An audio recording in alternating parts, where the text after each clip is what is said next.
Hello and welcome to Enchantment of Eternity's episode-by-episode review of Better Call Saul Season 2. This video is part of a series of videos where I cover every episode of Better Call Saul, one season at a time. In this video, I will cover all the episodes of Season 2 of Better Call Saul. So, as I mentioned before, I have already covered Better Call Saul every episode and the season review on my channel, but I'm going through it again years after it came out and in anticipation for Season 6, the final season, and covering, sort of revisiting every season and covering every episode of the season. Now, when Season 2 first came out, and I went back and I watched the videos I did when it first came out, I loved it. I said it was a great season. I said it was better than Season 1. However, looking at the show in retrospect, after the bulk of it is aired, after the first 5 seasons have aired, it made me, going back and revisiting Season 2 makes me have a different opinion of it now. I see it a bit different. I kind of hinted at this in my Season 1 review, is that I think... Now, I haven't revisited Seasons 3, 4, and 5 yet, but however, remembering what I did about those seasons, which I had seen a bit more recently, I think it's pretty fair to say that Season 2, I'm going to say, is my least favorite season of the show. Now, that is not to say that it's a bad season. Like, there's a lot of great stuff in here. There's a lot of really important character development, character beats. A lot of it's acted very well, of course, because it's Better Call Saul is always amazing acting, always amazing writing. However, I think it's the most unnecessary of the seasons, and I think that it kind of was, it hurt the whole pacing of the show, if I must say. Because Better Call Saul has always been a really slow-paced show, and I've always loved it for that. I never had an issue with the fact that it was slow-paced. In fact, as I said, when the season first came out, I loved it because of all, I could see the great character work that they were doing and the great acting that was on display. But when I go back and look at the show as a whole, and I think, did we really need this season? And I'm actually forced to answer no. Now, that's not to say there wasn't important things that we absolutely need for the show to happen this season. There absolutely were. There were important character development, important character beats that really shaped the show and what it would be in the future. So you absolutely do need those things. You can't get rid of them. But honestly, I think all that important work could have been combined with Season 3. I think Season 2 and Season 3 should have been one season. Maybe a little bit longer, maybe more like a traditional Breaking Bad season, 13 episodes instead of the 10 episodes. But I think the bulk of the season is unnecessary. And that's not to say that it's bad or boring or filler or... not good, because I think the majority of it is good. Like, for this season in particular, I wouldn't say it's a bad season. Like, I don't think there's any bad episodes in this season, but I think the majority of it is okay. Like, it's good, but it's not of the great quality that other seasons are. And so one storyline in particular that I really think they probably could have done without is the storyline of Jimmy McGill getting hired at Davis and Maine and finding out that's not the life for him, and wanting to go back and realizing that corporate lawyer lifestyle isn't for him. Now, I kind of question that. I question, is this storyline necessary to the show? And I think it's an interesting question, and I could hear different sides of the debate. Maybe some people thought that this is absolutely vital to the story, to the character story of Jimmy McGill, and that you can't get rid of it. I would definitely consider that a very valid position. But, and I really struggled with this own question myself. However, I think I ultimately come to the position that it's not necessary, and that the show actually would have been better off without it.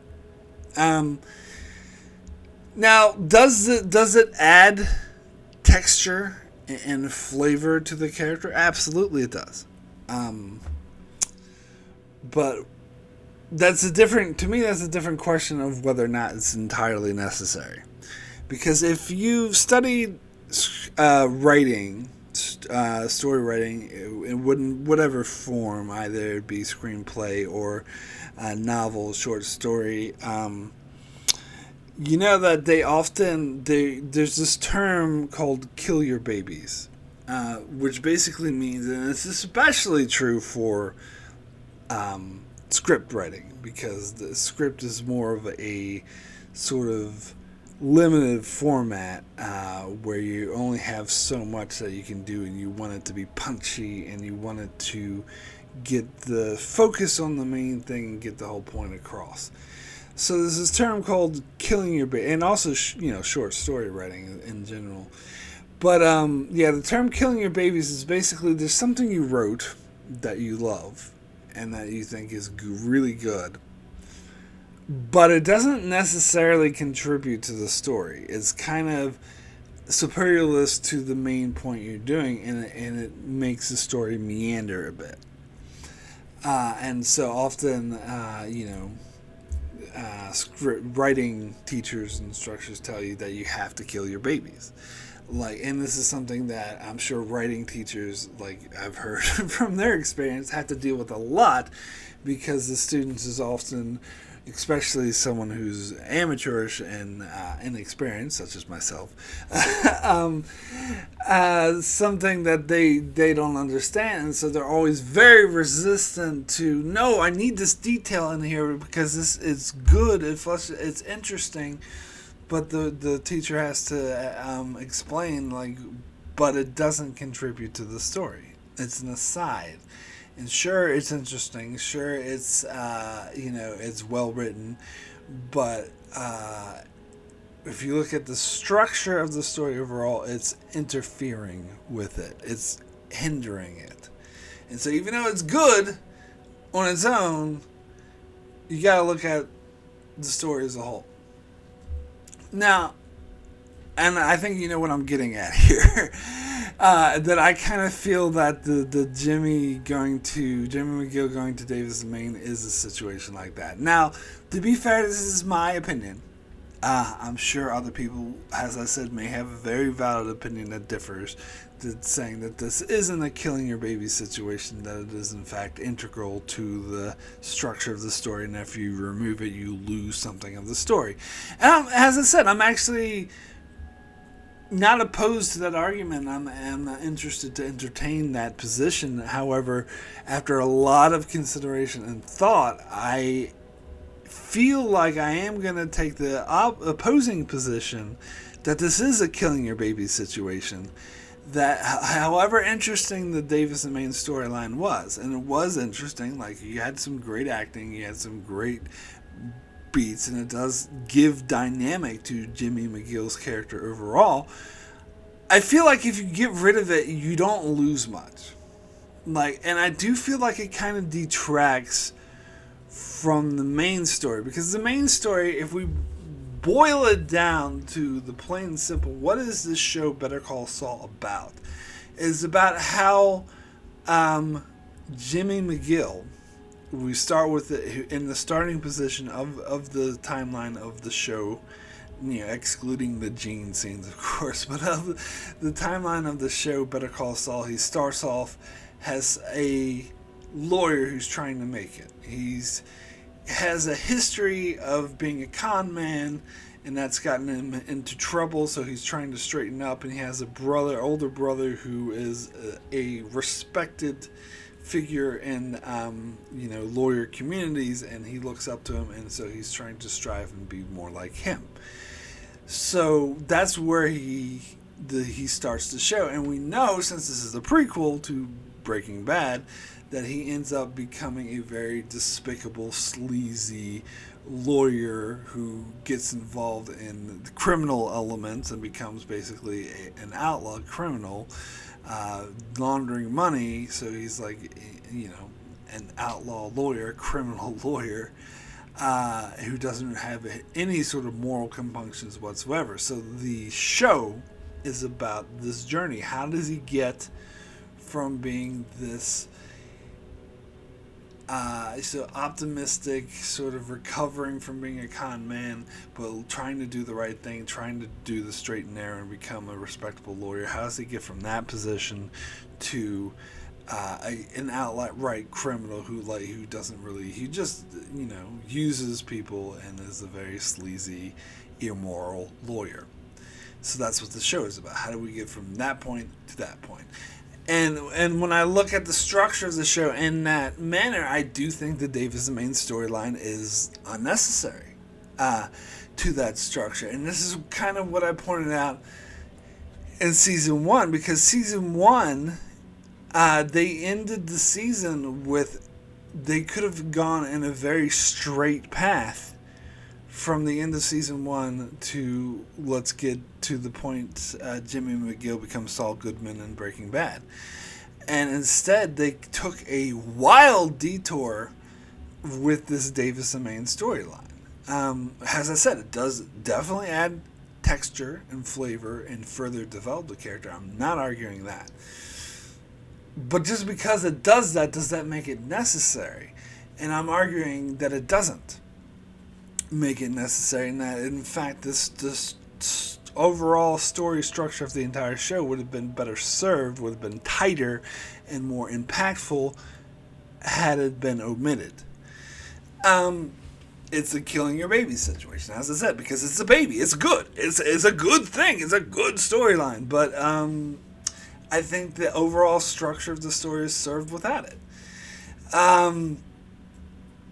Because alright, so season 1 ends with Jim and McGill having this meeting with the Davis and Maine. He's going to be, Hamlin spoke out and recommended him, and Kim recommended him and said, look, you should hire this guy, and he did a lot of good work with the seniors, so he earned his reputation. He earned the fact that this law firm wants to hire him and put him on a partner track.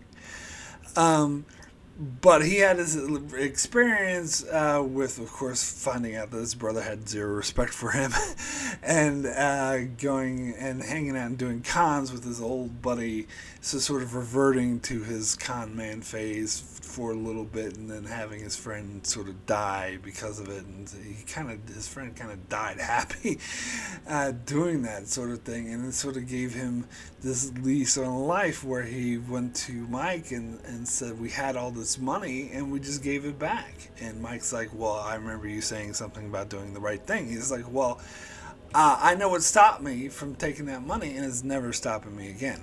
So that is a very straight line to becoming Saul Goodman. They could have went a much more direct route, because that's where season 1 ends. They could have went a very direct route from there to, okay, I'm gonna continue being a lawyer, but I'm gonna do it my way, and that puts him on a direct path to becoming Saul Goodman. But instead, as I said, they took a wild detour where instead of him having that position, he had more of the position, as he did in the first episode of the season, of I'm just going to be lazy and just do cons and not worry about anything and not give a shit, and basically become apathetic rather than being driven, which is the direction I thought they were, and I do think they actually were intended to go in that direction at the end of season 1, where he was more in a driven position to earn money however he could, aka become more like Saul Goodman. But instead, and when they got to season 2, they didn't go in that direction. Instead, they went in a different direction where he became apathetic and didn't care, and was just like, I'm just going to hang out in this hotel room and do scams and not give a shit, which is not a sustainable position to take. So that, of course, would lead Kim to come over here and preach and say that he should take the job at Davis and Maine, which he does take the job in Davis and Maine, and he's very unhappy with that job, which eventually leads to him realizing that that's not that upgrade, respectable lawyer life that his brother had is not for him. And he learns that the hard way, and then so towards the end of the season he becomes more of his own lawyer and doing things like he says to Kim, I'm going to do things my way. So that's where we get to the end of season 2, of him realizing that he is going to be a lawyer, but he's going to do things his way, and maybe not necessarily the respectable way. You see what I'm getting at here? That's the position they could have started at the start of season 2, not the end of season 2. They were at a point at the end of season 1 where they could have very easily drifted into that position that they went to,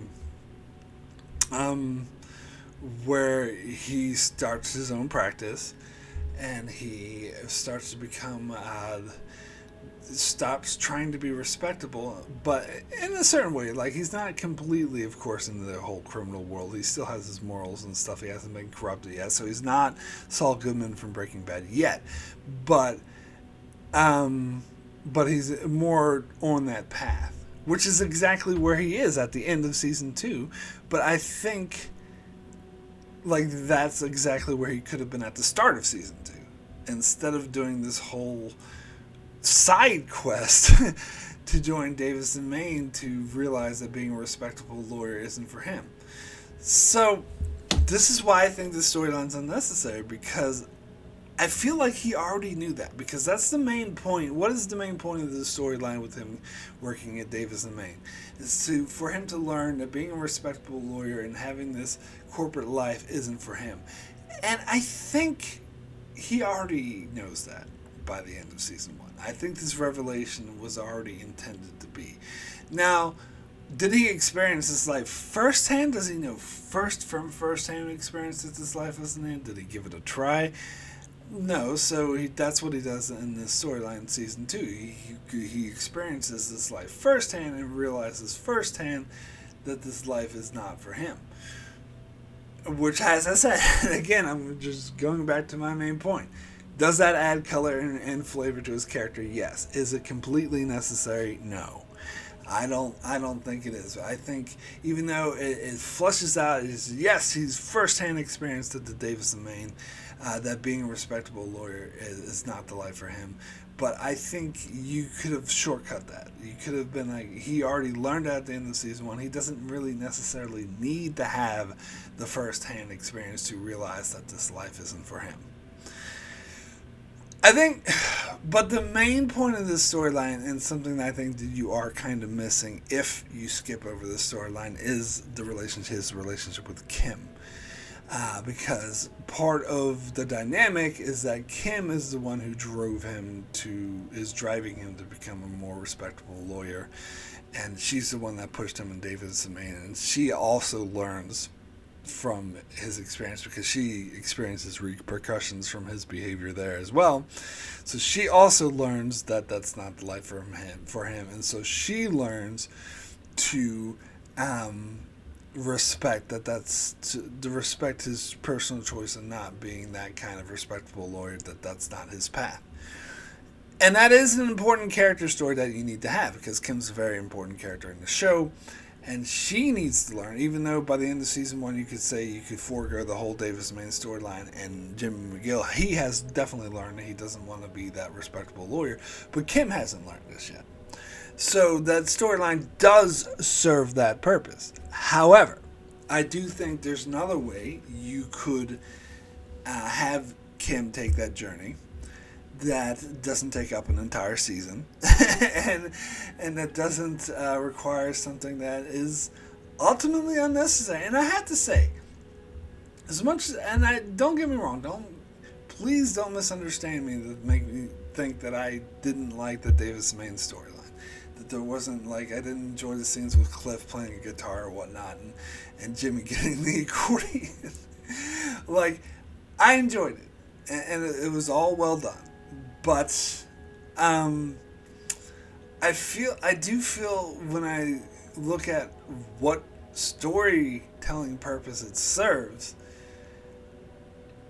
it's really simplistic, and it's just repeating the same beat that we pretty much already knew by the end of season one over and over again, is that this life isn't for him. To me, the best example of this is the cup holder analogy, which to me, I really dislike this. I think is the most obvious, simplistic, and in your face and hit you over the head analogy, because alright, he gets this cup as a gift from Kim that he treasures as world's second lawyer, and it's very sentimental to him because of his relationship with Kim and the kind of relationship they have, and he goes to put it in a cup holder and it doesn't fit. And they do this whole thing with it, like throughout several episodes of him just trying to cram this cup into his company car that he got through Davis and Maine, and it doesn't fit. And eventually he has to rip out the cup holder in order to get the cup in. That is too blatant and too forced and too simple of a metaphor. I think the show can do better than that. I'm sorry to say, because it's so obvious what they're getting at here is that the car represents his life as a respectable lawyer, and because it's gotten through his job at Davis and Maine, and that it's not a right fit for him, and the cup represents who he is as a person and his relationship with Kim, and how it doesn't fit, and the person he is doesn't fit into this lifestyle. Very obvious. And then of course he has to rip out the cup holder in order to fit it in, so basically saying he has to adjust this life as a lawyer to fit him, which is what he does when he starts his own practice. That's too obvious. Like, I think that's too. Like, oh, of course, and they cut back on the and they do it through. It's a story. It's not just like one scene that's like 2 minutes long. They revisit this metaphor over and over again throughout several episodes, and I just think it's beating a dead horse, I suppose is the way you say it. It's berating a point, and I think basically that is this whole storyline, and so that's why I come back to the conclusion that this show as a whole would have been served better had they omitted this storyline entirely. And that way you can... Other important beats, there's a lot of other important beats in Season 2, particularly the Mike storyline. All the stuff in the Mike storyline Season 2 you need.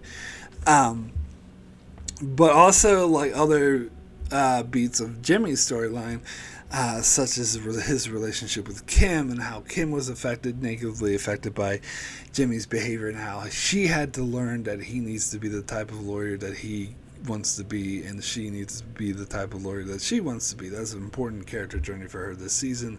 And also, of course, Chuck, because this is the first season where it's out in the open that Chuck is actively fighting against Jimmy's attempts to be a lawyer, and he's just in the core opposed to Jimmy's path of being a lawyer. But we learn more of his backstory of why that is. That is not entirely his reasonings for this aren't entirely pure, well, I shall say, and it has a lot to do with bent up feelings of from his childhood, and some that were misdirected and also misunderstood, and also, of course, jealousy is a huge factor in Chuck's motivation. So those are important story beats as the season gets across that you definitely need. But I'm going to reassert that all of that could have been fed into a longer season 3, although it would be season 2. But what was essentially season 3, I think, could have been combined with the elements that you had here, and to make one season, and so to have a more punchier, succinct, and overall better show, in my opinion. So that's my long-winded way of saying that as much as I like season 2, and as excellent as it always the show always is. I think you could have done it without it. I think you could combine the essential elements of these character stories that you need. You could combine that with what was season 3 to make a better, more succinct season that would have benefited the show overall and cut out some of the extraneous fat. And I do think that there's a lot of scenes this season that are in fact filler and unnecessary and just there and just kind of the show kind of indulging in itself and the sort of artsy sort of ooh, look at this, indulging in details rather than telling a succinct and punchy story. And I think that yeah, I mean, as much as I love the style of the show, I think that they do get kind of lost in that indulgence, and I don't think, to me, that's not great storytelling. And also, I will say this season, to me, is the one that engages in prequel-itis the most. I always say that Better Call Saul is like one of the best, if not the best, example of a prequel out there. Because usually you think of prequels as not that good because they're more of just playing fan service and setting up what became being a ha ha ha ha. Whereas Better Call Saul is a great character story and great story in its own right, even regardless of any being a prequel to something else. But there's that indulgence to be like, to sort of just play off of people's nostalgia or familiarity with Breaking Bad and be like, oh, you remember this guy. Oh, you remember this. This is setting up for that. And I kind of think this season 2 is the worst in that it indulges in that too much rather than focusing on, as I say, telling a succinct, good, straightforward character story. And I mean, the worst moment of the show, I don't think, is in this season. I think it's season 5, or is it 4? I think it's season 4, actually, where they give Hector Salamanca's Bell a backstory. We don't need an origin story for his freaking, but that was the dumbest thing ever. But I'll get to that when I get to it. But here, they basically they indulge too much in the fact that Saul Goodman likes to wear colorful suits. And they make a whole thing out of it, a whole montage, and make a whole huge deal. Oh, look at this, he likes colorful suits. Who cares? It's a small detail. It's an indulgence, I think, and it doesn't serve the story overall, in my opinion. Anyway, that was a long preamble, so I probably won't go into the individual episodes as long. Because I got the main point across there. But let me go ahead and jump into these episodes. Start with the first episode of season 2, Switch, which deals mainly with Jimmy goofing off at a hotel. And as I said, I didn't like this for the purposes of diversion. Like, they could have went a more direct route in doing this. Instead of Jimmy being apathetic and hanging out and doing cons, he could have been at the exact point he was at the end of season 2, where he's like, okay, I'll be a lawyer, but I'm going to be my kind of lawyer. But instead they went this way, which is something I disagree with. But I did, as I said, I still like it. And I did enjoy the story. It's still done amazingly well. Like, I enjoyed the storyline with Jimmy and Kim. Or should I say, was it Victor and Giselle? And this is the origin story of that. They always go back to those same names whenever they try to run cons. And it's also the first time we see Kim indulging in this, having fun doing the cons, which is actually a very interesting dynamic to introduce.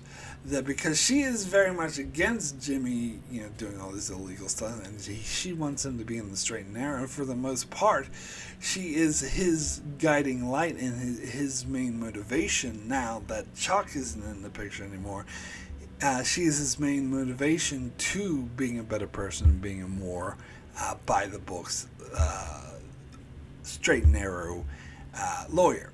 But at the same time, she's being corrupted by him at the same time, where she's really enticed. And this is actually the season when the romance starts to spark up more, and it's almost directly induced by her excitement over running these cons with him. And it does introduce a really interesting dynamic that will continue throughout the rest of the show, of that how it becomes a very unhealthy relationship that they have, where she is very excited and enticed by Jimmy doing like illegal and things that are conning things and whatnot. However, she is morally opposed to this, and she gets angry at him for, especially when he mixes this kind of thing with his professional life, and does illegal things in his professional life, and which, as we see this season, does affect her. And so she has this dynamic of being excited and enticed by these conning things, but at the same time, as other part of her hates him for it. But whenever he does listen to her and becomes more of an ordinary by the books lawyer, she loses her excitement that she has for him, and their relationship starts to fizzle.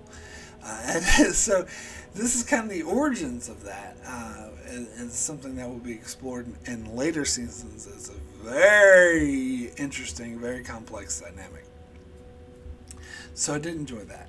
And of course, we did get to see the stockbroker guy.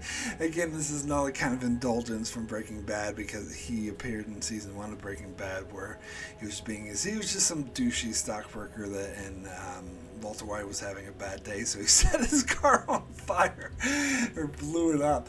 But anyway, we see the douchey guy there, where they use him as a mark for their cons. That's a decent Easter egg. It didn't bother me too much. And then I really like the Mike storyline we get in these first couple episodes with Price as the guy who was introduced at the end of the season 1, that Mike was doing bodyguard work for, where he was selling drugs to his nerdy guy. He was selling some pharmaceuticals to Nacho, and it's hilarious. I did really enjoy that, how he's bought this like Hot Wheels type ridiculous looking car, and Mike immediately is like, I'm not getting in that thing. And then when he's like insisting, all aboard, and he's being such an idiot, and he goes to Nacho, of course wants to rip him off, because for one thing, Mike's not there anymore, so he lost his protection, which he doesn't realize how big of a deal that is. And for another thing, he sees that the guy is like a liability now, because he's buying these flashy, ridiculous looking cars, so he wants to cut ties with them. So I did enjoy that. And so that leads us into the next episode, Cobbler, an episode I did really enjoy. I think this is when, for one, this is when Jimmy takes the job at Davis and Maine. Kenan talked him into it in the previous episode, and so he starts to settle on his life and find how boring and tedious it is. And they do that stupid analogy with the cup holder, and the Mike storyline was amazing. And of course, Nacho actually did rip off Price and steal his drugs, but also stole his baseball cards. And of course, he freaked out over the baseball cards and went to the police, which Mike couldn't believe how stupid that was, that he would actually get the police. And it's also interesting because it harkens back to what Nacho said in season 1, because Nacho said that he likes to steal from criminals because they have no legal recourse, which is what he assumed with Price. But Price went to the law anyway, even though he was a criminal, which of course was stupid, because the cops of course caught on to the fact that he was selling drugs and started investigating him. And Mike sort of had to step in And then we get this. And this is when we start to get the really interesting relationship between Mike and Nacho, which will go towards the end for the bulk of the series, which is really fascinating because where Mike seeks out Nacho at his father's place and sort of intimidates him into playing along with solving the Price situation to give him his baseball cards back so he'll calm down because Mike can see that this is a deal breaker for Price. And I like how Mike sort of plays this out. It's like this is a carrot and stick situation, and of course Nacho gets all pissed off. It was like, oh, you threatening my family? You think that's the stick? And he's like, no, the stick is actually Tuco Salamanca. And you can see his whole face drop as soon as he mentions that name. So Nacho plays along and he agrees to take the car, the ridiculous looking car from Price, which he will break down and sell for parts as payment for the baseball cards, and he gets his baseball cards back. But the police are still onto the fact that something was going on with Price having to do with drugs, and so Mike enlists the help of Jimmy McGill. And it's part of the reason why I love this episode, because I love when these two storylines can meet up so perfectly like this. And I think this was a better use of Jimmy. And I like how, because this is, as I said, this is when he first started at Davis and Maine and starting to realize how dull it is and how much he doesn't like it. And as soon as Mike calls him, it's like, I got some shady work for you. It's like, I'm there!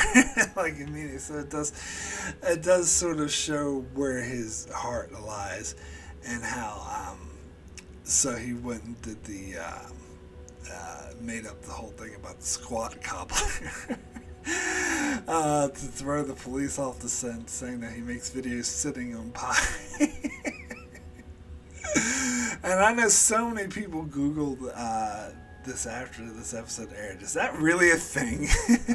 I can't remember if it was really a thing or not. I don't know. So many things are a thing, but that's really creative. But then I do like how when he was bragging about this to Kim, and Kim was like all excited about it, but then he pointed out that he actually made a video and that freaked Kim out because he's falsifying evidence for some side pro bono thing.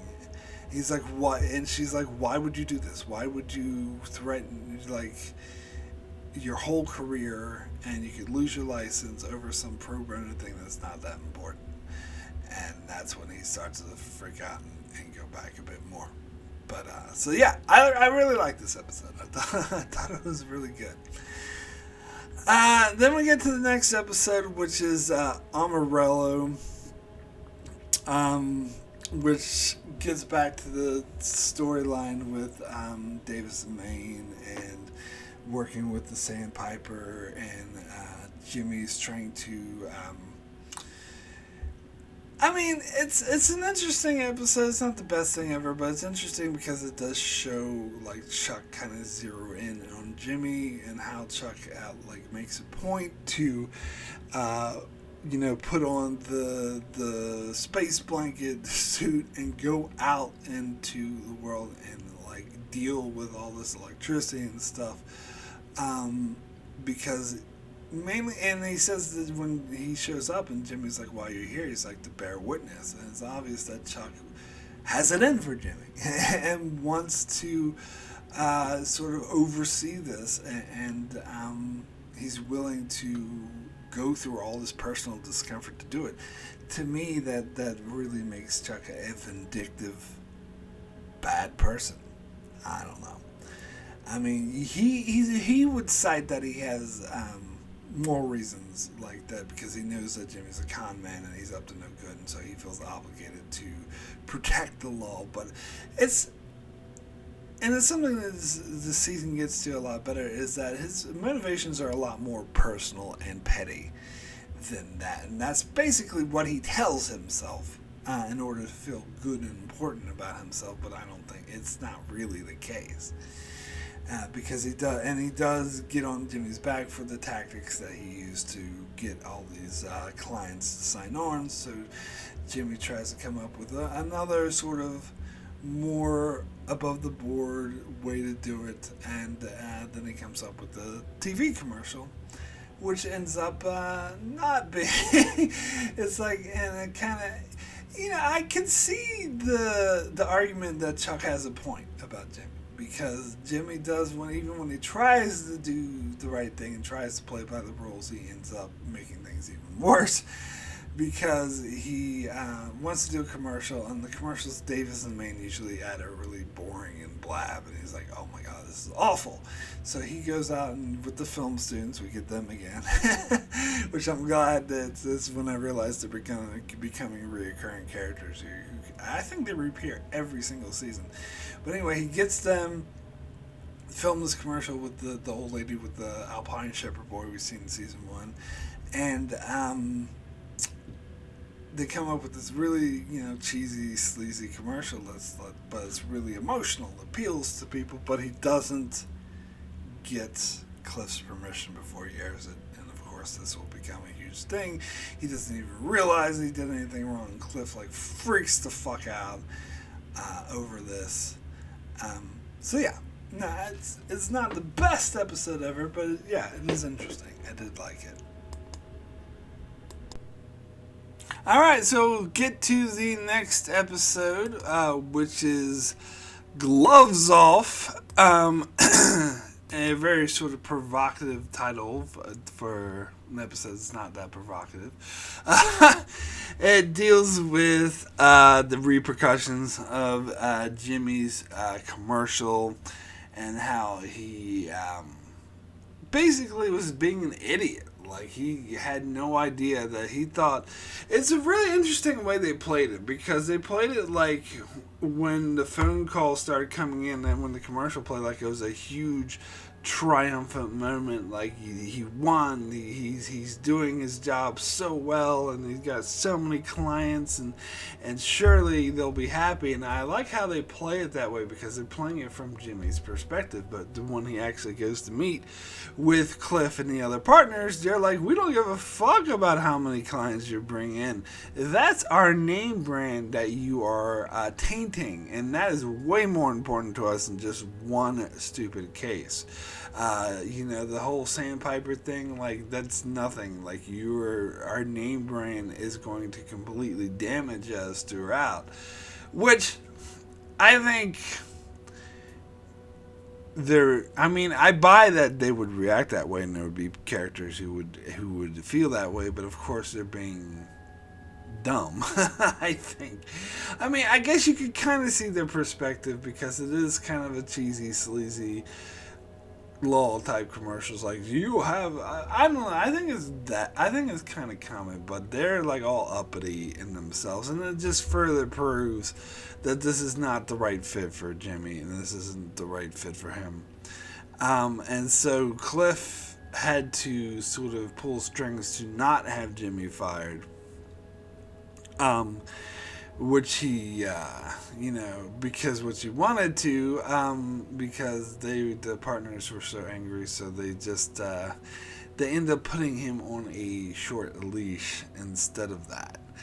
But the bigger side effect here is that, Kim is demoted, or sort of treated poorly by Howard, because she had vouched for Jimmy, and, she didn't warn Howard about the fact that Jimmy made the commercial. Of course, the reason why she didn't is because she thought that he had gotten permission, so she was angry at him for lying to her about it and not being completely honest, and that it hurt her career, that his bad behavior reflected negatively on her. So he tries to go out of his way to try to help her, and he comes up with like crazy ideas like suing Howard, but she's like, no, I'm not going to sue my own employer. I never get a job ever again. And she's just like, leave me alone, go away. And she tries to sort of dig herself out of the hole.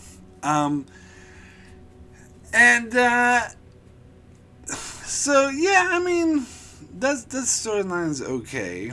I don't think it's not the most interesting thing ever, and I already talked about how do we really need this Davis and Maine storyline. I still don't think we do, but the bigger thing in this episode, I would say, is the Mike storyline, because in the previous episode, they established that Mike was hard up for cash, that his daughter-in-law was like sort of freaking out and thinking that there's too much crime in her neighborhood. Clearly, that wasn't the case, but he wants her to feel more comfortable, so he needs money.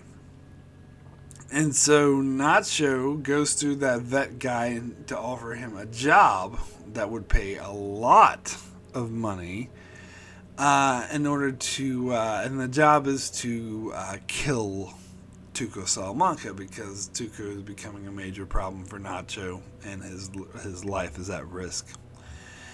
And so this is a very interesting character beat for Mike, because particularly in this episode that deals with his counter proposal to Nacho, because that is the better part of this episode. That is actually what makes this episode good. Especially the way they start with Mike all beaten up and bloody with a big swollen eye and whatnot, and so you don't know how that happened, because at first part of the episode, Mike is entertaining the possibility of killing Tuco. And I love how they have when Tuco and when Nacho and Mike meet and they sort of scope out the place, and Mike is pointing out all these different flaws and Nacho's plan. And it's like, well, how am I gonna pull out? What if another car pulls up next to me? And so he tweaks it. He comes up with another plan to use a sniper rifle that would be more practical, which it shows Mike's experience, and I do love that, and it shows how Nacho had sort of more of the sort of gangster mindset, where Mike is looking at this from more of like, I would say a professional, but also kind of like a police officer's mindset. He's seeing like all angles of everything.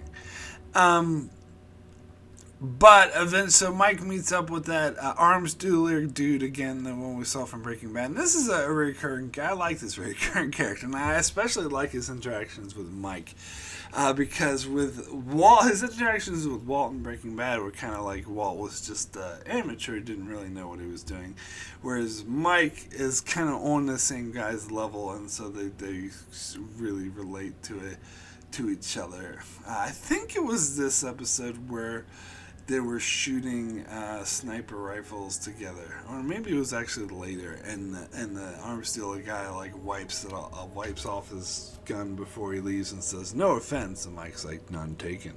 like I just love that relationship that they have. But anyway, Mike eventually decides not to kill Tuco, because he's very, very much against killing. Now, this is a very interesting character beat for Mike, one that we know doesn't match up with his Breaking Bad persona, because in that he's all about killing people. He wanted to kill Jesse because he considered him a loose end, and then eventually he became Jesse's mentor like a year later. So, and of course, throughout the rest of the series, we see how that character changes, and that's mainly through his relationship with Gus, which we'll get to in the later seasons. But it's interesting that at the stage he's at now, he's too much of a cop, where he absolutely refuses to kill. And that journey begins this season, because part of the journey of the season, we see the decision that he makes here not to kill Tuco is actually going to come back and haunt him. It's kind of like, I almost wish they made the half measure speech, because it's kind of like that, and maybe this is all shaping the type of cold-blooded killer that he will become. But it's really interesting that he isn't. So he does, instead of killing Tuco, he comes up with a plan to get Tuco to beat the shit out of him and pull a gun on him so that Tuco can get arrested and locked up in prison.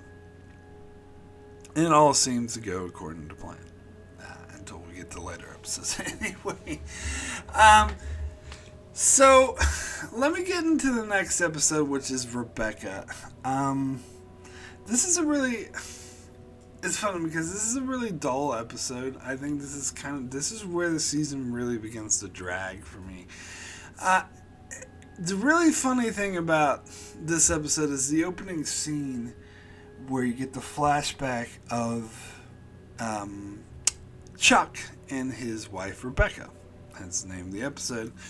And when they were together, and how he was like, oh no, when she was meeting Jimmy for the first time, and he was like trying to be like, oh, we don't have to do this. If you're uncomfortable, just give us a signal, and I'll stop the meeting and whatever. And she's like, okay, that's fine. And when she meets Jimmy, she loves him. They hit it off so well, and I love how like the signal was like tugging on the ear, and Chuck was constantly like tugging on his ear, but Rebecca was like having such a good fun time with Jimmy, she didn't even notice. I thought that was hilarious. But it's funny because I think this is one of the most crucial scenes, particularly the Chuck storyline. And the whole, which feeds into Jimmy's storyline. So it's one of the most crucial scenes in the whole show. Yet simultaneously, I think it's a really boring scene. If you can understand that, it seems like at the same time that this is a crucial scene, it gives us crucial information at the same time. It's kind of boring. But the crucial information that it gives us is Chuck's jealousy of Jimmy. It makes it crystal clear. More so, I mean, it's hinted out throughout, even before this, and it's going to be hinted out even more later in the season. But I think this is the most clearest cut case that shows that Chuck's desire to will Jimmy in to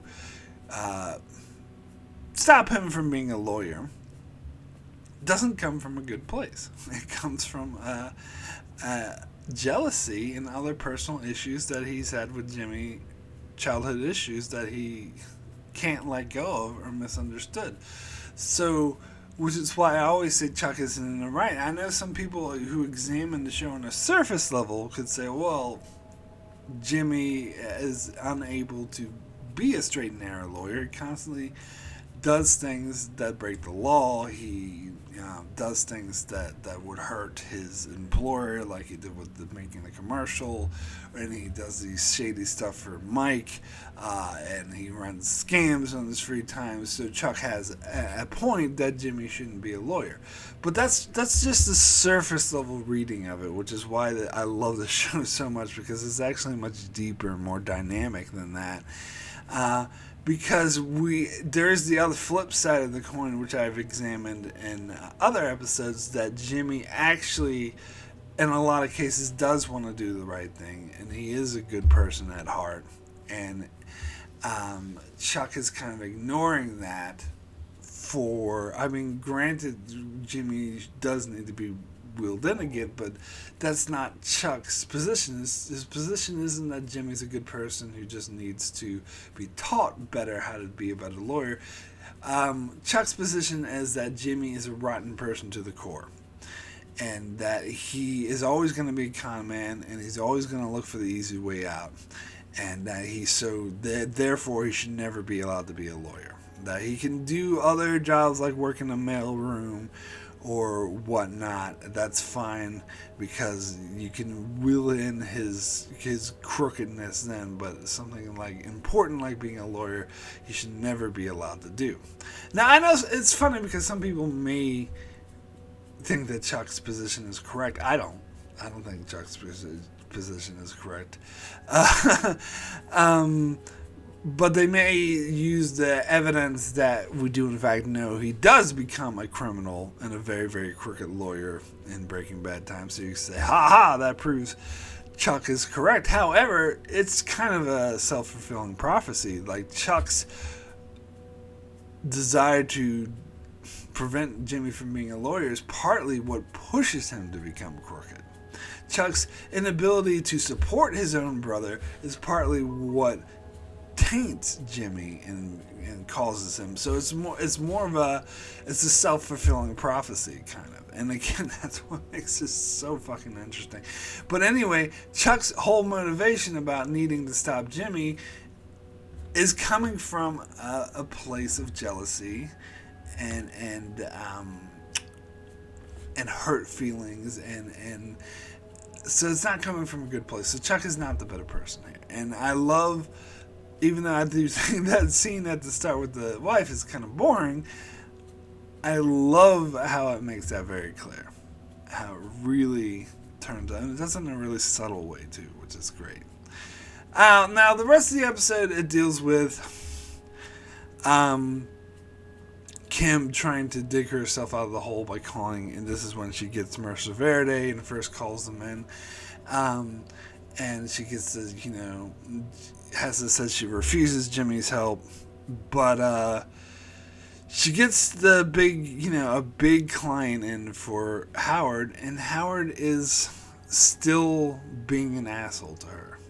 And so after she gets the Mercer Veda in, and the meeting goes very well, and she's like, okay, that's great, I'll get to work on that. And Howard's like, no, don't worry about it, I'll get someone else to do it. You have too much work to do in the mailroom or in review or whatever it was where he put her. Which, this kind of drove home to me that Chuck is being, Howard is an asshole. Because the thing we were proposed in season 1 is that Howard wasn't such an asshole, because he was presented as this huge asshole who was trying to keep Jimmy down, but then we've discovered it wasn't actually Howard, it was Chuck who's doing it through Howard. So you think, actually, Howard's not such a bad guy, especially at the start of the season where he helps Jimmy get the job at Davis and Maine, and he promotes Kim and everything's going well.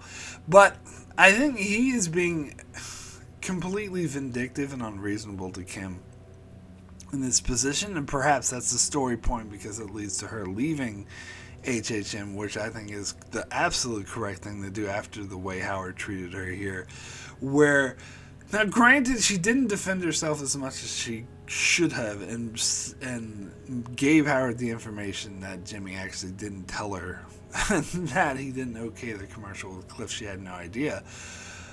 Maybe Howard would have thought differently if he knew that, but still, taking it out on her and making her, chastising her, making her do this menial work and demoting her, even after she worked her ass off to get this huge firm, and he still kept her down. Like, I think there was no excuse for that. That just made me lose any respect for Howard and made me think that he's not a good character either. But anyway, we'll get to the next episode, which is Bali High. This is when, it's funny the names they named this episode. It's just some silly song that Jimmy sings to Kim over the answer machine, because he's trying to get back on their good graces, because they're still on bad terms, because she's still upset with him for what he did. But this is the episode where he does kind of work his way back in his good graces. And again, like, I do find this, again, part of the dull part of the season. And this is where I think Kim meets with Chuck in this episode to try to get the job back. But Chuck, the whole time, just talks about Jimmy and how Jimmy is bringing her down. So again, Chuck, it reinforces that Chuck has a vendetta that's very personal and very petty against Jimmy. That his mission to stop Jimmy from being a lawyer doesn't come from a good place, and he's not in the right. Anywho, also in this episode you get Mike. His storyline starts to come back when Hector Salamanca visits him and offers him some money to tell the police that the gun was his and not Tuco's, so that Tuco doesn't go to prison for so long. Of course, that defeats the whole purpose of what Mike did, so of course he says no, but Hector keeps intimidating Mike. I like how Hector sends guys to his house to intimidate him, but Mike, like, sees them coming and beats the shit out of them. But it comes to a head when he's at the pool with his daughter, and they see the cousins, good old cousins from Breaking Bad, Tuco's cousins, come up and threaten the daughter. So then he realizes that there's nothing he can do, so he has to capitulate to Hector, but he's not happy at all about it, and so he demands the money. I like how, like, because Hector offered him like $5,000, and Mike is, when he comes back, he's like, okay, I'll do it, but let's talk money. And Hector's like, no, 5,000 for you. You ruined that. You do what I say, or I'll kill you. And Mike's like, no. The amount is 50,000. You give it to me now, or I'll kill you right here and now. I don't care if I die. Which that was a badass scene. And Hector's like, look at the balls on this guy. So he agrees to it, which I don't know is that realistic, but yeah. So he gives Mike the 5,000, and Mike gives 25,000 back to. No, not the 5,000, 50,000, and Mike gives 25,000 back to Nacho because he feels like he didn't do the job he was meant to do, which is to keep Tuco out of the hair, but he's not going to be in prison that long. AKA, he'll be back just enough time to make it back for Breaking Bad. And apparently he was in the prison cell with Skinny Pete as well. That was another thing I caught on season 1 of Breaking Bad, and I said, oh, I was in prison with Tuco, so this is probably where they met. Anyway, it's funny that Skinny Pete had no idea how crazy Tuco was. I don't know how he could have missed that part. I suppose Nacho doesn't mention, though, that Tuco's more crazy when he's on drugs. Although, surely he could get drugs in prison. You can get drugs in prison. But anyway. So that was it. I really liked the Mike stuff in the episode. But other than that, like the Jimmy and Kim stuff was not terrible. It's just slow. It's just really slow. And, yeah. Anyway. I'll get to the next episode, which is Inflatable. Yeah. So,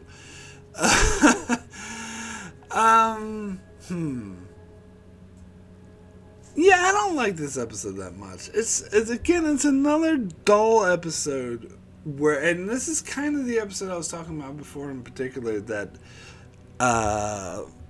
indulges in nostalgia too much. Particularly because, basically in this episode, Jimmy finds that he realizes he wants to quit Davis and Maine, so he starts to write a letter of resignation, but then Omar, Jimmy's assistant, points out that if he resigns, that he'll have to give back his bonuses. And Jimmy is like, holy shit. I don't want to give back, I have to pay, but that would be a huge deal to pay that back. So Jimmy looks in his contract and finds that if he gets fired, then he can keep his bonuses. But it can't be fired for call. So if he got fired doing that commercial, then he wouldn't get the bonuses. But if they just fire him for just being a jerk, then he gets to keep the bonuses. So he goes out of his way to be a jerk and to be an asshole and be oblivious to it. Like playing the bagpipes and not flushing the toilet and I don't know, wearing colorful suits is the other thing. And that is specifically what I'm referring to when I say this show indulges, because this is one of the things that trademarks of Saul Goodman from Breaking Bad is that he wore very colorful suits. And so they hyper focus on that and have to show them where all these. It's kind of like the origin story for the colorful suits, and they do a whole montage where they really emphasize the colorful suits to do all these cool. I mean, the cinematography is always amazing, but these cool like shots and edit together with all the different suits and the music going da da da, and they're flashing the suits. I think that's really stupid. I'm sorry. I do. I think that I don't care about his colorful suits. It's hyper focusing on a detail from Breaking Bad. I go, oh, see, the colorful suits. Who cares? Like, I'm here for the character stories. I'm here for the drama. Hyper focusing on a costume. I really could care less. Now, to be fair, it was a kind of funny montage of him constantly like trying to get himself quit. But again, watching this episode and him quitting Davis and Maine does make me reinforce the feelings that I talked about at the top of the video, that we could have just, the whole storyline was unnecessary. And I still strongly assert that. So, yeah, so for me, this episode was a bit dull. But there's also the storyline with Kim. She gets an offer from Rich, from, what's this, Steiker? I can never pronounce this fucking firm. But Rich, you know, the other lawyer, the opposing lawyer in the Sandpiper case, he offers her a job on the partner track. And, of course, he can see that Howard's not treating her well. And I actually think, you know, you thought that Rich was kind of an asshole, particularly the way he was reacting during the Sandpiper case. But you actually see that he's actually just a career lawyer, and that he could see that Kim has huge talent that's being wasted at HHM, and he's totally correct. And so he makes her a good offer. But Jimmy makes a counter offer in this episode after he decides to go solo again, that he and Kim go in and create their own firm. He even makes a logo for it with M and a W, Wexler and McGill. And that's she turns it down outright at first, but then she kind of changes her mind that maybe if they don't actually have make a firm together, but if they share resources and operate as individual lawyers under the same roof, that would work. And that's interesting. I like that, because she said that would allow Jimmy to be the type of lawyer that he wants to be, so she wouldn't be constantly forcing him to do stuff, to behave in a way he wouldn't want to, and his behavior wouldn't reflect poorly on her, because they would be independent. They'd just be sharing resources. It's a distinction. It kind of reminds me of BoJack Horseman, the way that Princess Carolyn was a Hollywood agent, and eventually she's like, oh, I'm so sick of being an agent. I'm so sick of being an agent. And she quit being an agent. She's like, I get it. And it was like an epiphany. I'll be a manager. And they always make jokes about how being an agent and a manager is the exact same thing. But it was like such a huge difference in her mind. Like, oh my God, being an agent is so terrible. No, being a manager is great. They said the only difference is the managers can produce. But anyway, that's what it reminds me of, because it doesn't really make that big of a difference if they're. I mean, yes, it reflects. If they're in a firm together and Jimmy does something, it would reflect more poorly if they're independent, but they're still operating under the same roof, so they're still kind of joint. So you still think even if Jimmy does something, that still would reflect poorly on Kim, even if she was technically her own independent lawyer, not part of the firm with him. Yeah, it's kind of the manager-agent thing, in my opinion. But anyway, let's get to the next episode, which is Fifi. So we get a side plot with Jimmy getting the film students and trying to create a commercial. We got like a hint of it in the previous episode where you saw Kim saw Jimmy meeting with the film students, and he was saying like, permits are for suckers, and they're just like, it's your funeral, man. And so in this episode we see them do a lot of hijinks, like go to a school and make up a story about this being where I can't even remember the dude's name, the dude who sang the Pina Colada song, which is actually called Escape, but I know that, but it's a dumb song anyway, so who cares. Anyway, saying that he grew up at the high school and they're filming a documentary, but it's just a way to get the teachers to go away so they can film, or they get the old dude who pretending to be a war hero, but who's really arrested for public masturbation. Like, they're really funny scenes, don't get me wrong. I really enjoy it. In fact, this is where we're introduced to the makeup girl in this episode was another film student. Before it was just the two dudes. But this time they had the makeup girls introduced in this episode, and she'll be a reoccurring character for the rest of the show as well. So she'll be a part of the. And I think it adds a much. And she was the one who was like, wasn't that guy from England? And like throwing off Jimmy's whole lie. And he's like, yes, that's true. Oh, it was hilarious. And the whole thing about. And when they had that old dude out in the wheelchair, when Jimmy was trying to give him his motivation when they were filming, it's like, okay, you're fighting all the Germans. And he's like, Japanese. This plane was used in the Pacific. It felt Japanese. And Jimmy's like, fine, whatever. He fought all those evil Axis allies. It was, yeah, I do enjoy this part of it. It does keep the sort of comedic side of this show going without turning it into a complete sort of comedy. But it definitely has a more comedic side than Breaking Bad ever did, which does really work. And I think you do need that with a character like Jimmy McGill.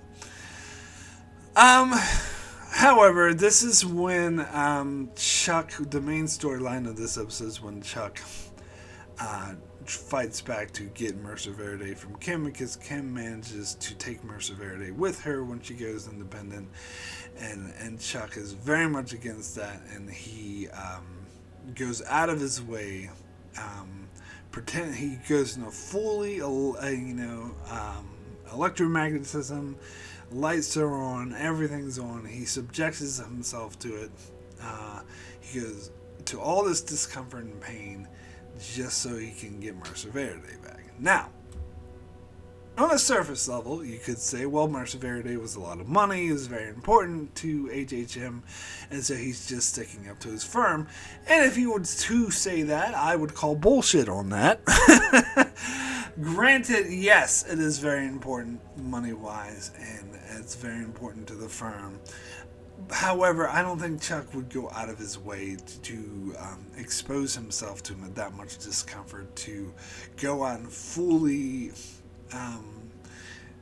powered places with lights and electricity. He wouldn't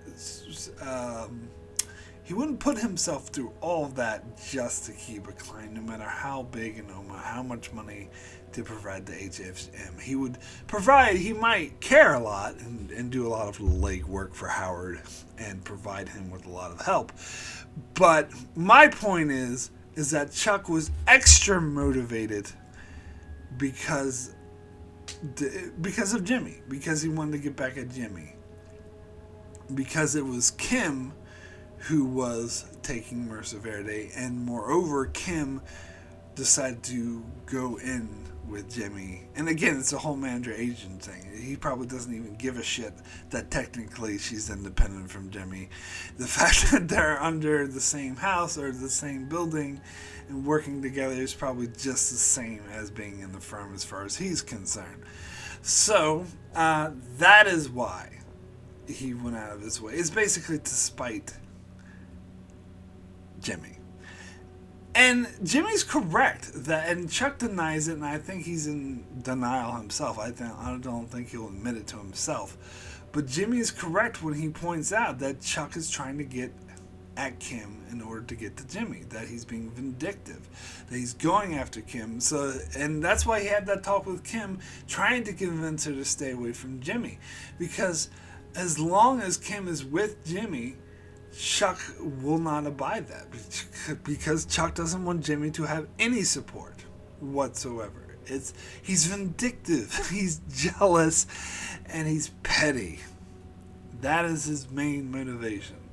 And so he's being incredibly petty here, and it's not about the money, it's not about Mercer Verde, it's not about HHM, it's about getting back at Jimmy, plain and simple.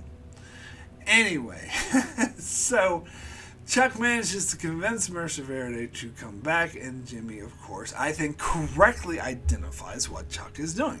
And he goes over there and is pissed off and argues with Chuck, and Chuck, of course, denies, like, oh, I'm just trying to look out for you, blah, blah. And I think Chuck believes this bullshit, but it's not true. I think Jimmy is 100% correct that Chuck is being petty and trying to get at Jimmy through Kim.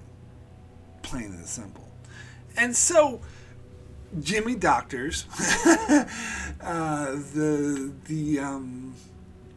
while Chuck is out, because of course he was comatose by subjecting himself to all that electricity, so Jimmy takes advantage of that and doctors Chuck's documents in order to sabotage him. Now here's the thing, from a moral legal standpoint, of course, what Jimmy does is in the wrong. It is illegal, immoral behavior, and some people may use it as further evidence that Chuck's feelings about Jimmy is correct, that he can't be a great lawyer. But on a personal level, I actually agree with what Jimmy does here. I actually think I kind of support him. I kind of root him on. I'm like, yeah, get that fucker, because I can see how petty and vindictive that Chuck is being. And so I kind of feel like Jimmy's response here was really justified, just on a personal level, even not on the moral or legal level. But Jimmy does what he knows. He doesn't know how to fight back the legal correct way. Like, Chuck is way superior to him, and that there's no way he could defeat Chuck on those terms. So he has to fight on his terms, which is illegal, which is dirty, which is deceptive, but he knows how to do it. And so I kind of feel like Chuck deserved it. I'm sorry, I feel like Chuck deserved it. Anyway, we'll get to the next episode. That was a pretty good episode, but we'll get to the next episode, which is Nailed.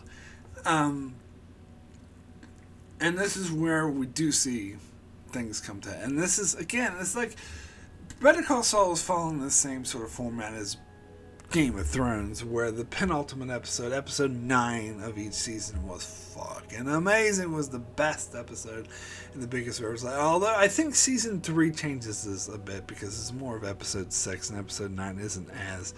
But for the first 2 seasons at least, and I think later seasons as well, I think season 3 is the only exception. Yeah, episode 9 is the real sort of hitter, and this is a great episode. So it follows the storyline where Chuck gets his comeuppance, which I think he deserves, and he shows up in court and is humiliated, and he's like arguing with his own client because the address is wrong. It's a really interesting fact that just changing one number, doing something so minor, switching 2 numbers around in the address, could really sabotage someone so much. It does really affirm how specific and how meticulous law practice actually is. That you gotta have every single detail correct, and that Jimmy is able to so effectively sabotage Chuck just by switching 2 numbers around. Is really interesting. And of course, Chuck instantly knows what happened. Like, well, not instantly. I think it takes him a few hours to figure it out. But once it dawns on him, he knows for a fact what Jimmy did. And in fact, later on, when Jimmy confesses, he'll say, like, it's amazing how exactly right you got everything I did. And so it does show that Chuck does know Jimmy well, to be fair. But so Chuck's reaction is, so Mercer Verde goes back to Kim, of course, after this fuck up. And so Chuck calls Kim over to pick up the files, but really he wants to confront her about Jimmy. And Jimmy shows up as well, which he's like, oh, I'd rather talk to you alone, Kim. And again, Chuck tries to poison Kim away from Jimmy.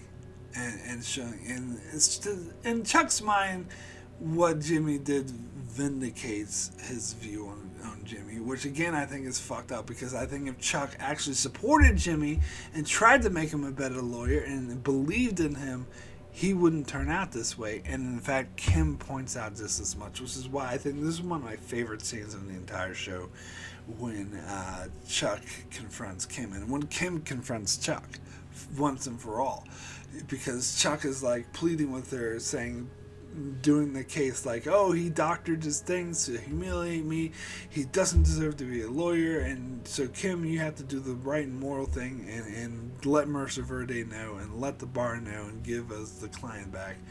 And Kim was like, No.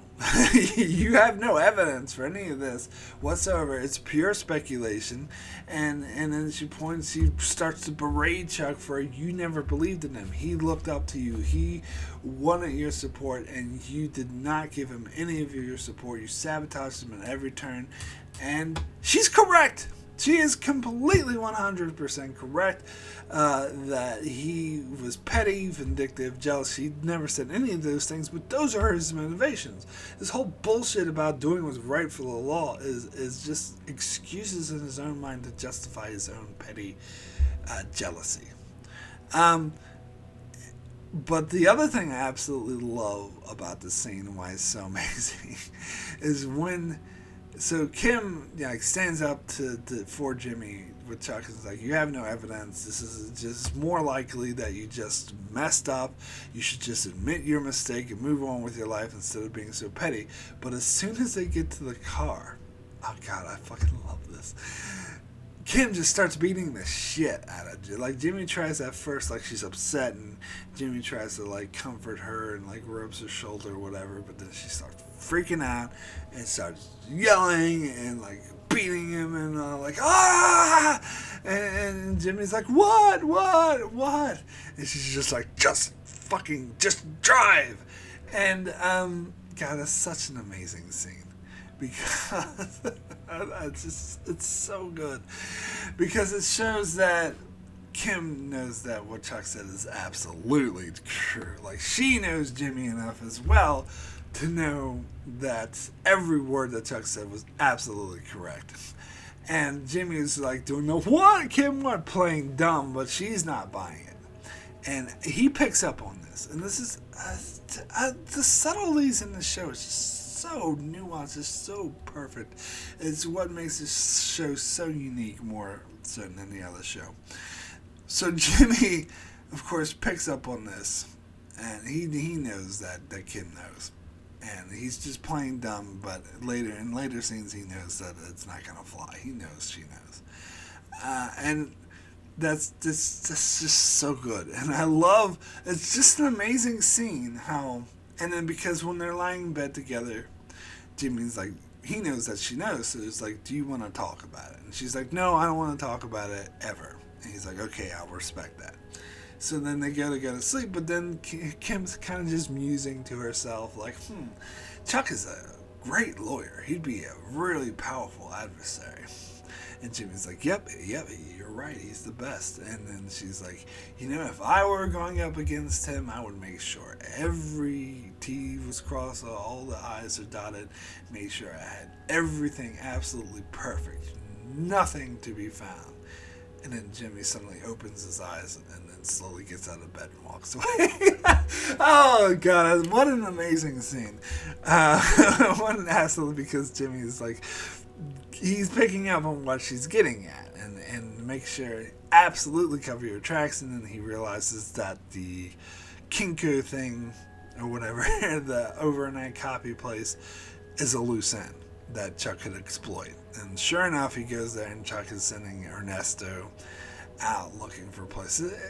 Again, it shows how vindictive Chuck is. Now, you could say that Chuck's kind of justified because he's humiliated and he did have fraud committed against him, but still he's going the extra mile to discredit Jimmy.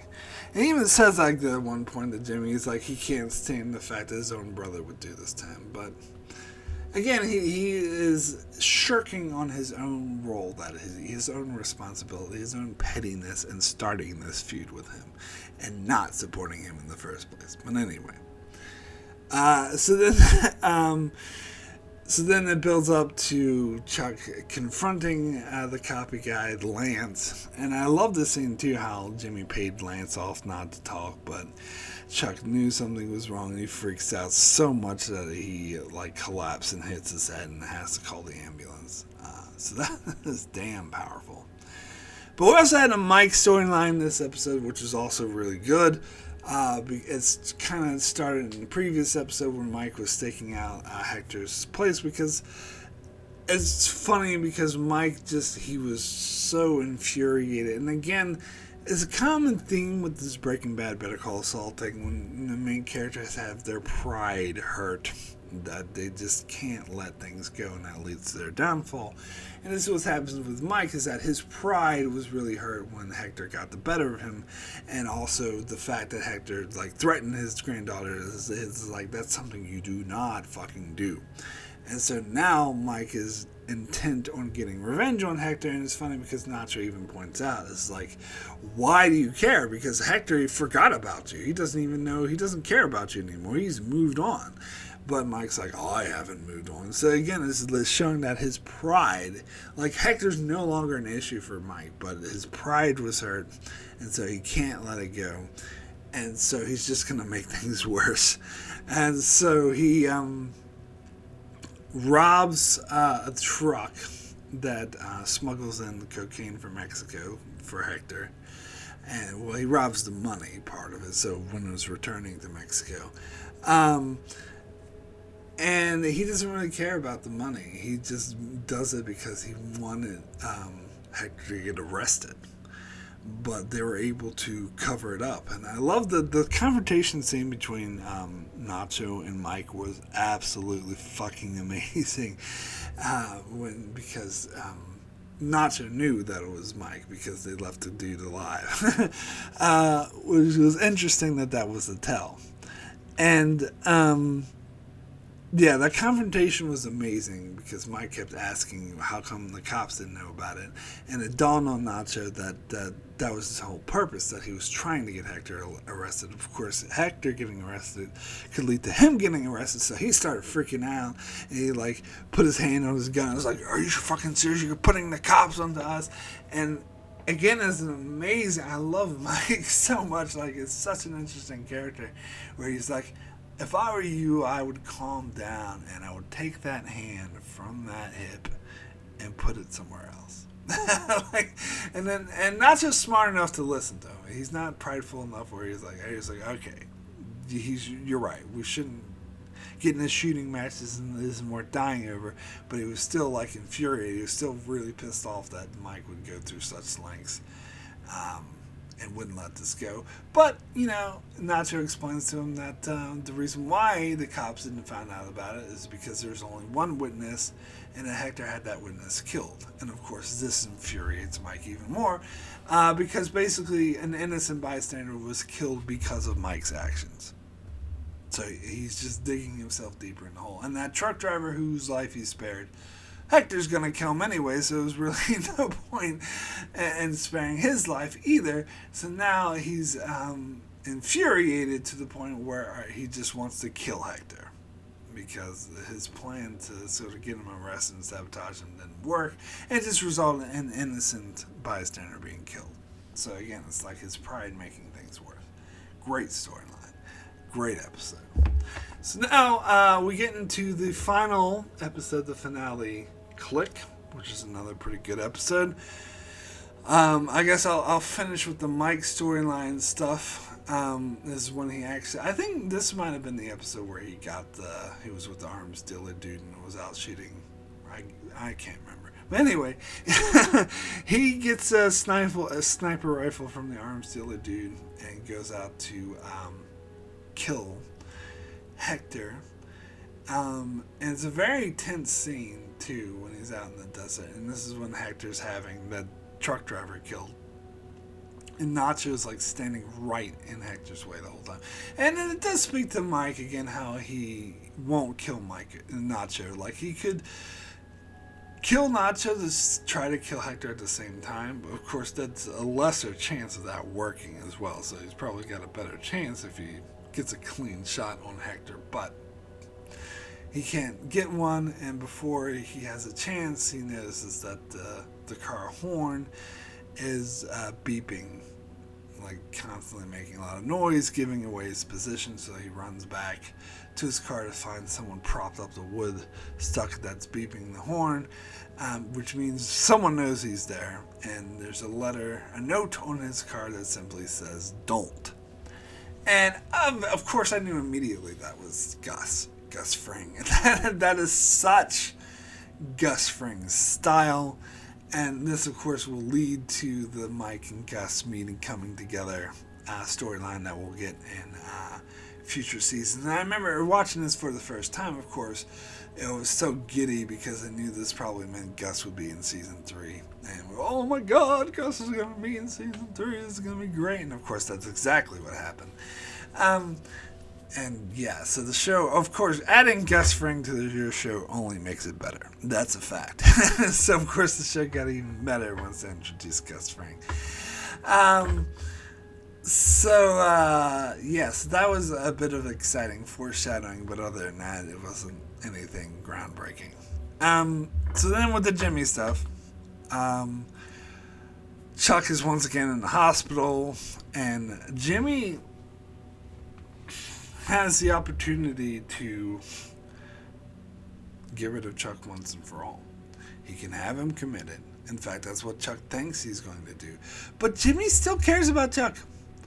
Jimmy still wants the best for him. Jimmy doesn't want him to suffer. The ironic thing here, though, and knowing what we know what will happen to Chuck in the future, Chuck probably would have been better off had Jimmy simply committed him. But Jimmy knew, for one, that Chuck would never forgive him for it. And for two, he didn't want Chuck to suffer. So he was still coming from a good place.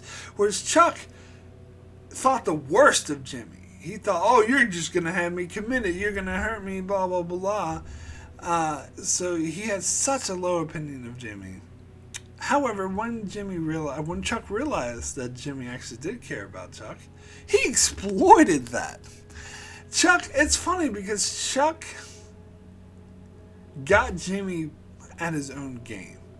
He realized that the only way to get Jimmy was to be like him, to use his tactics, to use dirty tactics to deceive him, to put on a con, basically, because Jimmy would never suspect Chuck of putting on a con. So Chuck successfully runs a con where he pretends to be, drape his whole house in space blankets and pretends to be completely off his rockers because he got the numbers wrong, so he thinks that it's all his fault and that he's lost it and he's going to quit HHM. And because it's all just a farce, because he knows how Jimmy would react. He knows that Jimmy would confess to make him feel better, which is exactly what he does. And then, of course, you get the big twist. Dun, dun, dun, there was a tape recorder. And Chuck was recording the whole thing. Now, I remember when this episode first came out having debate online with people who were like, well, what's the point of that Chuck recording that conversation? Because it's not admissible in court. It's not like he can use it as evidence to prosecute Jimmy because it's just there's legality issues regarding a non-consensually recorded tape recording like that. And that turns out to be true, but there's other things that Chuck can do with it, which was what we find out in season 3, and that's probably why he does go a different route. He further uses it to entrap and ensnare Jimmy rather than use it as evidence itself, because that is established later in the seasons that the tape recording itself is not enough to convict Jimmy of anything. So that is a nuance that some of these people didn't consider over the break between season 2 and 3, that there's other things he could use the tape recording for. But it was still a fucking good twist ending. And when I saw it, I was like, shit! I don't think I saw that one coming. I probably should have seen it coming. Like, as soon as you brought out the tape recorder, I think maybe I suspected that was the case. Like, I wasn't totally shocked when he revealed it was a tape recorder, because I didn't think that Chuck actually had gone that insane. I thought that he was up to something. And so when he revealed that tape recorder, I was like, Chuck is despicable, though.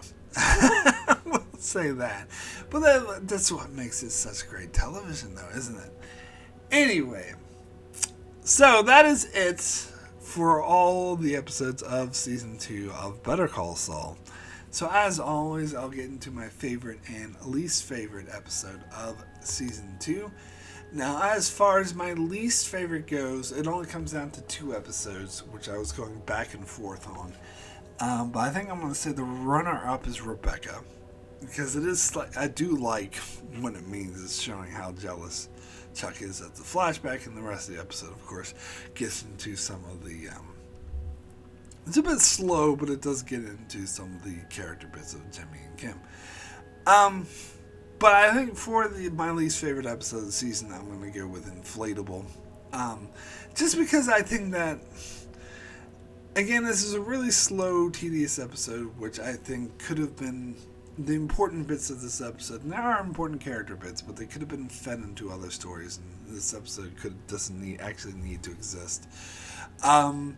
And it was an indulgence, particularly like the whole color suits, wearing the different color suits. Like that really felt like, oh, look, he's wearing colorful suits like he did in Breaking Bad. And so that's why it kind of pissed me off. So this is why I would say that is my least favorite episode of the season. As for my favorite episode of the season, again, I think most of these episodes were just good. They're like not bad and not great, but good.